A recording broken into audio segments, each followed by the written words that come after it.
আশুরা শরীফ ওটাকে সম্মান করলে যে জান্নাত পাওয়া যায়, ফজিলত পাওয়া যায়, একটা ওয়াকিয়া বর্ণিত রয়েছে, যেটা আমরা সবসময় বলে থাকি। এটা অত্যন্ত গুরুত্বপূর্ণ, খুব ফিকিরের বিষয়। এটা ফিকির না করলে বোঝা যাবে না যে আশুরা শরীফের গুরুত্ব কতটুকু, ফজিলত। সে পূর্ববর্তী জামানায় তখন কাজী সাহেবদের যুগ ছিল। একজন আলেম সাহেব ছিলেন অভাবী, অসুস্থ। অর্থাৎ অসুস্থ হওয়ার কারণে কাজকাম করতে না পারার কারণে অসচ্ছলতা ছিল। সে আলেম সাহেব, ওনার জানা ছিল যে আশুরা শরীফের সচ্ছলতা, ভালো খাদ্য খেলে 1 বছরের জন্য সচ্ছলতা পাওয়া যায়। সুবহানাল্লাহ, রিজিক ওষাধা হয়ে যায়। এটা জানার কারণে সে আলেম সাহেব চিন্তা করলেন, যখন তো অনেকদিন অসুস্থ থাকার কারণে কাজ কাম করা যায়নি, রিজিকের কোনো ব্যবস্থা করা হয়নি, কিছু আর্থিক অসচ্ছলতা রয়েছে এবং 3 দিন ধরে না খাওয়া, ছেলে মেয়ে সহ। সে এলাকায় যে কাজী সাহেব ছিল সে ছিল সচ্ছল।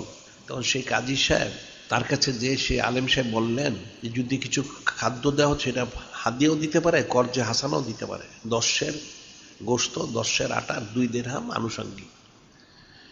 কাজী সাহেব লোকটা আসলে বখিল ছিল। ফজরের সময় বলার পরে সে জোহরের সময় বললো, জোহর থেকে আসর, আসর থেকে এশা। প্রতিবার সে নিষেধ করলো। শেষ পর্যন্ত যখন বাদ এশা, সে আলেম সাহেব কাজী সাহেবের সাক্ষাৎ করলেন। সে বলল যে কোনো ব্যবস্থা করা সম্ভব হয়নি।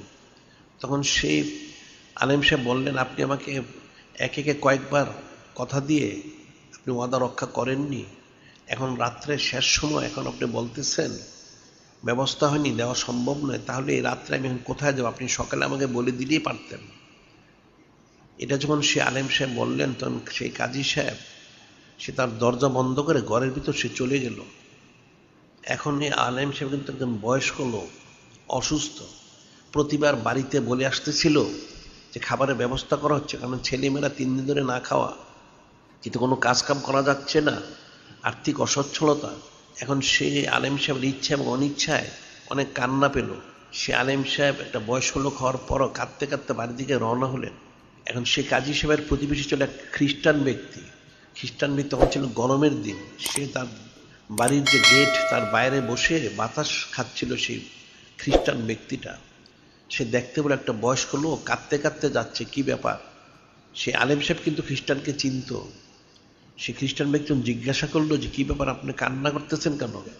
তখন আলেম সাহেব তিনি বলতে চাচ্ছিলেন, কিন্তু সে বারবার অনেক অনুরোধ করলো, যা বলতেই হবে। তখন শেষ পর্যন্ত সেই আলেম সাহেব তিনি বললেন যে আসলে তোমাকে বলে কি হবে, তুমি তো খ্রিস্টান। মুসলমান কাজী সাহেবকে বলা হয়েছিল, সেই তো কোনো গুরুত্ব দেয়নি। যে কি হয়েছে, যে আশুরা শরীফ, ওনার তো অনেক ফজিলত, সেদিন সচ্ছল ভালো খাদ্য খেলে 1 বছর সচ্ছলতা লাভ করা যায়, ইত্যাদি ইত্যাদি ফজিলতগুলি সে আলেম সাহেব বললেন। খ্রিস্টান ব্যক্তি বলল সেও ফজিলত জানে, তাদের খ্রিস্টানরাও আশুরা শরীফ পালন করে থাকে। তখন সেই খ্রিস্টান ব্যক্তি বলল আলেম সাহেবকে যে আপনি যদি কিছু মনে না করেন, তাহলে আমি যদি আপনাকে এগুলি হাদিয়া দেই, আপনি কি গ্রহণ করবেন? সে আলেম সাহেব তিনি অসম্মতি প্রকাশ করলেন। তখন সে অনেক কাকুতিমিনতি করলো, তাহলে আপনি কর্জে হাসানা নেন, নানামে বলল। শেষ পর্যন্ত সে আলেম সাহেব রাজি হলেন নেওয়ার জন্য। তিনি সেই ব্যক্তি 10 গোস্ত, 10 আটা, 2 দিরহাম, অতিরিক্ত আরো 20 দিরহাম সে হাদিয়া করলো এবং বলল আশুরা শরীফের সম্মানার্থে সে প্রতি মাসে এরকম হাদিয়া দিবে। এখন আলেম সাহেব সেটা নিয়ে বাড়িতে এসে, যেহেতু সবাই ক্ষুধার্ত, পাকশাক করে খাদ্য সবাই খেলেন। আর সাধারণভাবে একজন যদি একজনের উপকার করে, ইচ্ছা অনিচ্ছা অন্তর থেকে দোয়া এসে থাকে। এখন সে আলেম সাহেব তার পরিবারবর্গ সহ এই খ্রিস্টান ব্যক্তির জন্য দোয়া করলেন, যাতে যিনি খলিক, যিনি মালিক, রব আল্লাহ, তিনি যেন হেদায়েত দান করেন। এখন রাত্র তো হয়ে গেল, ওনারা ঘুমিয়ে গেলেন। এদিকে ওই কাজী সাহেব সে কিন্তু স্বপ্ন দেখতে লাগলো। কি স্বপ্ন দেখতেছিল? তাকে বলা হচ্ছে, কাজী তোমার মাথা উত্তোলন করো। সে মাথা উত্তোলন করে স্বপ্নের মধ্যে দেখতে হলো বিরাট 2টা বালাখানা, একটা স্বর্ণের দ্বারা, একটা রৌপ্যের দ্বারা নির্মিত, অনেক উঁচু, অনেক লম্বা, অনেক চওড়া, যেটা কল্পনাতীত 2টা বালাখানা। তখন সে কাজী সাহেব বললো, হে বারেল, এই বালাখানা 2টা কার? বলা হলো তোমারই তো হতো, তুমি যদি সে গরিব আলেম সাহেবকে আশুরা শরীফ ওনার সম্মানিত সাহায্য করতে, তুমি তো সেটা করনি। এখন তো অমুক খ্রিস্টান তোমার প্রতিবেশী, সে করেছে, এখন সে মালিক হয়ে গেছে। সুবহানাল্লাহ। এখন এই স্বপ্ন দেখে সেই কাজী সাহেব ঘুম থেকে লাফিয়ে উঠল। সে ভয়ে আতঙ্কিত হলো। উঠে অজু করে সে নামাজ পড়ল। ফজর নামাজ পড়ে সে সরাসরি সে খ্রিস্টানের বাড়িতে গেল। সকাল সকাল, সে কিন্তু কখনো খ্রিস্টান বাড়িতে যায়নি। এখন সে খ্রিস্টান ব্যক্তি সকালে ঘুম থেকে উঠতে অভ্যস্ত ছিল না। দরজার কড়া নাড়ার কারণে সে উঠে কাজী সাহেবকে দেখে আশ্চর্য হলো যে কাজী সাহেব, আপনি তো কখনোই বাড়িতে আসেননি, সেই ব্যক্তি কখনো কাজী সাহেব তার বাড়িতে দেখেননি যে কী ব্যাপার, কেন এসেছেন। এখন কাজী সাহেব কিন্তু অসুস্থ, তার মাথা কোনো কাজ করতে ছিল না। সে বলতে লাগলো, হে ব্যক্তি, তুমি গত রাত্রে যে ন্যাক কাজটা করেছ সেটা আমার তো বিক্রি করে দাও, তোমাকে 1 লক্ষ দিরহাম দেওয়া হবে।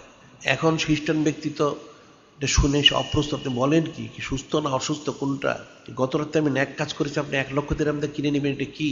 তারও সেটা স্মরণে নেই। তখন সে কাজী সাহেব বললো যে, কেন গত রাত্রে তুমি একজন গরিব আলেম সাহেবকে সাহায্য করেছো আশুরা শরীফ উপলক্ষে এবং ওয়াদা দিয়েছ। তখন স্মরণ যে হ্যাঁ, যে তার এটা বিক্রি করে দাও, তোমাকে 1 লক্ষ দিরহাম দেওয়া হবে। এখন খ্রিস্টান ব্যক্তি বললো, 10 সের গোস্ত, 10 সের আটা, 2 দিরহাম আর 20 দিরহাম, মোট 22 দিরহাম। এই 20, 50, 100 দিরহামের জন্য আপনি আমাকে 1 লক্ষ দিরহাম দিবেন কেন? কি কারণ, কি হয়েছে? সে প্রথম বলতে চাচ্ছিল না, পরে বলল যে সে স্বপ্ন দেখেছে। কি স্বপ্ন দেখেছেন? যে এরকম বিরাট 2টা বালাখানা, স্বর্ণের রৌপ্যের দ্বারা নির্মিত অনেক বড় বালাখানা। বলা হচ্ছে এই বালাখানা দুটো এই আলেম সাহেব, এই কাজী সাহেব লাভ করতে পারতো যদি সে গরিব আলেম সাহেবকে আশুরা শরীফ ওনার সম্মানার্থে সাহায্য করতো। এখন যেহেতু খ্রিস্টান ব্যক্তি সাহায্য করেছে, সে তার মালিক হয়ে গেছে। সুবহানাল্লাহ। এখন আলেম কাজী সাহেবের বক্তব্য হচ্ছে, তুমি তো খ্রিস্টান, তুমি তো জান্নাত যেতে পারবে না। কারণ কালামুল্লাহ সে ঈর্ষানুর হচ্ছে, হুয়াল্লাযী আরসালা রাসূলা বিল হুদা ওয়া দীনিল হক লিইয়ুযহিরাদ দীন কুল্লি কাফা বিল্লাহি শাহীদা মুহাম্মাদুর রাসূলুল্লাহ সাল্লাল্লাহু আলাইহি সাল্লাম। এই সম্বন্ধে আয়াত শরীফ ঈর্ষাদ করা হয়েছে। সত্য দিন, ইসলাম, হেদায়েত দিয়ে যিনি খলিক, যিনি মালিক, রব মহান আল্লাহ, তিনি ওনার হাবিব নূরে মুজাসসাম হাবিবুল্লাহ হুজুর পাক সাল্লাল্লাহু আলাইহি ওয়াসাল্লামকে পাঠিয়েছেন। এটা সাক্ষী যিনি খলিক, যিনি মালিক, রব মহান, তিনি নিজেই। কাজে পিছনের সমস্ত ধর্মগুলি বাতিল ঘোষণা করে সমস্ত পিছনের ধর্মগুলি ওহী মোবারক দ্বারা নাজিলকৃত এবং মানব রচিত সমস্ত মতবাদ, ধর্ম, দিন সব বাতিল ঘোষণা করে দিয়ে সম্বন্ধ দিন ইসলাম দিয়ে ওনার হাবিব নূরে মুজাসসাম হাবিবুল্লাহ হুজুর পাক সাল্লাল্লাহু পাঠিয়েছেন। কাজে পিছনের যারা ধর্মের অনুসারী তারা তো নাজাত পাবে না মুসলমান না হওয়া পর্যন্ত। এখন খ্রিস্টান ব্যক্তি শুনে চিন্তিত হলো, তাহলে কি করতে হবে? তুমি যদি মুসলমান হও তাহলে তুমি পাবে। তখন সে বললো, তাহলে ঠিক আছে, আপনি সাক্ষী থাকুন। এটা বলে সে খ্রিস্টান ব্যক্তি সে কালেমা শরীফ পাঠ করে সে মুসলমান হয়ে গেল। সুবহানাল্লাহ। এখন সে বলল, তাহলে কাজী সাহেব সে বালাখানা কি পাওয়া যাবে? হ্যাঁ, পাওয়া যাবে। চল, তাহলে তো আমি বিক্রি করব না, আমি যে আমলটা ওয়াদা করছি সেটা করব। সুবহানাল্লাহ। তখন সে কাজী সাহেব তার করার কিছু, সেটা এমনি অসুস্থ হয়ে গেছে, সেই অবস্থা আবার সে প্রত্যাবর্তন করলো। এই যে বিষয়টা অকেয়াটা, এখন একজন গরিব আলেম সাহেবকে আশুরা শরীফ সম্মানার্থে সাহায্য করলো, খাদ্য দিল, যার ফলশ্রুতিতে একজন খ্রিস্টান ব্যক্তি সে ঈমান লাভ করলো। সুবহানাল্লাহ। শুধু এতটুকু না, সে জান্নাতও লাভ করলো। সুবহানাল্লাহ। সেটাই বলাচ্ছে, আকরিমু আশুরা মিনাল মুহররম, মান আকরাম আশুরা মিনাল আকরামুল্লাহ তাআলা বিল জান্নাহ নাজ্জাহু মিনান নার। কোন ব্যক্তি যদি আশুরা শরীফকে যে তোমরা সম্মান করো, যে সম্মান করবে তাকে জাহান্নাম থেকে পানা দিয়ে জান্নাত দিয়ে সম্মানিত করা হবে। সুবহানাল্লাহ। এখন এই খ্রিস্টান ব্যক্তি কিন্তু আশুরা শরীফকে সম্মান করার কারণে ঈমানও লাভ করলো, জান্নাতও লাভ করলো। সুবহানাল্লাহ। তাহলে আশুরা শরীফ ফজিলত কতটুকু?